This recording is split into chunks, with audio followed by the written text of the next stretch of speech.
But the danger of socialization, and this is danger of socialism in general, is it becomes cronyism and favoritism. Just like there's a 1% in capitalism, there's a 1% in socialism, but it's who your friends are.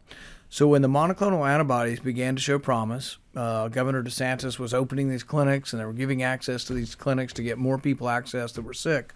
Our governor, Democrat, I call him DWP, drunk with power.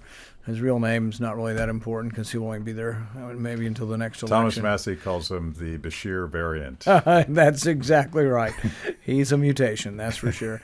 But anyway, he sent a letter out. And in his letter, he said, the message to all you unvaccinated people is not that there's a treatment, it's that you're using it all up. It was this blame and shame game. And it's like, are we going to live in a world where people will come in and morally judge you and your lifestyle before you get treated?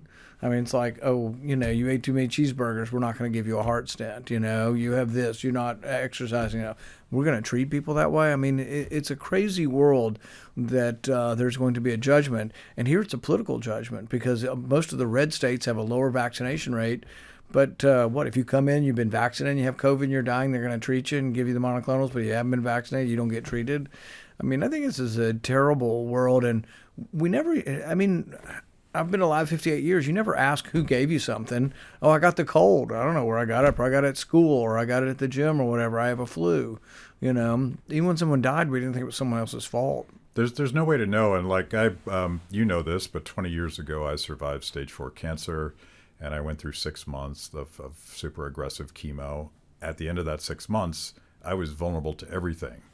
And based on the new paradigm, I would have apparently had the right to expect everyone else to stay at home so that I could go out. But of course, that would be ridiculous. So I stayed home because I was the one that was vulnerable.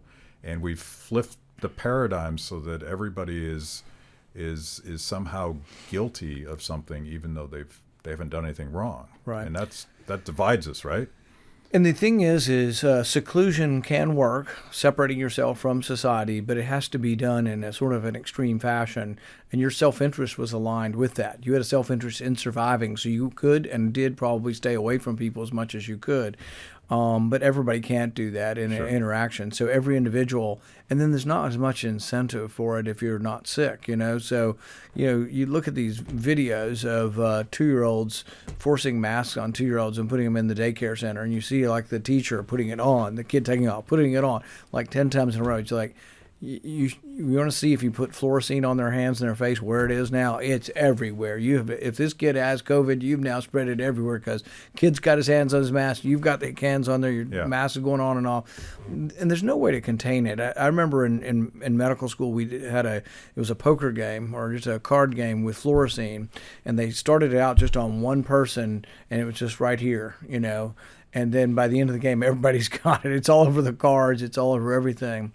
But it's actually strange to me the way COVID is passed, though, because, my family, my sister-in-law had it 8 months ago, pretty sick for 8 months. Husband took no precautions. He just said, I'm taking no precautions. He was around her for the whole time. He didn't think he got it, and he probably didn't because he just got it 2 weeks ago when he tested positive. But after being around her for 10 days, completely around her with no precautions, he didn't get it. And then he ended up getting it incidentally somewhere, by, being in a truck with somebody or at work,